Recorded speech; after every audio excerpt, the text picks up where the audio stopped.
Well, we are here supporting these workers because of the injustice that's taking place in this company. As you already heard, these companies, the way they're being treated, the lack of benefits that's being offered on behalf of Potomac Disposal, the lack of understanding how hard these guys work on the field every single day, picking over 8 tons a day of trash, and not only that, but having to lift over 75 pounds per can as they put into these trash cans. And it's unheard of that these workers work as hard as they do and not be able to be provided an affordable health care to be able to have some sort of coverage for themselves and their families.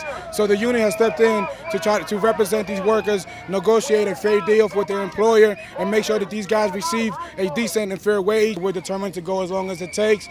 There's a secondary company, Unity Disposal, who's also on strike as well, because those workers, as you see, are also going through the same injustice that's taking place. So the issue is not just here in Montgomery County or at Potomac Disposal, but it's an issue that's taking place throughout the entire state of Maryland, in the industry, and across the country. So these workers are here taking a stand for every worker that's out there right now silent. And these workers are sending them a loud and clear message that is enough is enough. And if you're going through these same situations, you need to do the same thing and take a stand for yourself and your co-workers against these employers who are treating them the way that they're treating them. The county has been excellent. They definitely support these workers 100%.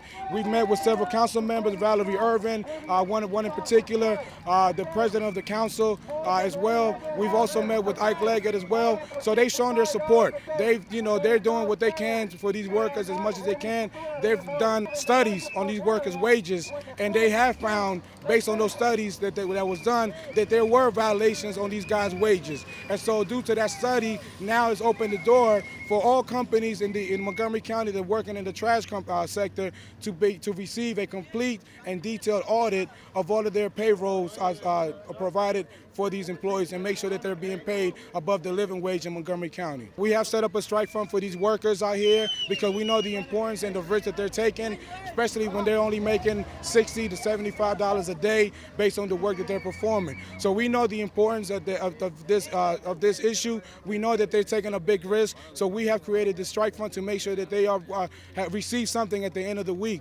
That way they'll be able to at least have something to stay above water with. Where in contrast, they could have basically had nothing, and so they would have been basically taking a risk, jeopardizing their job and not have receiving any sort of income at the end of the week.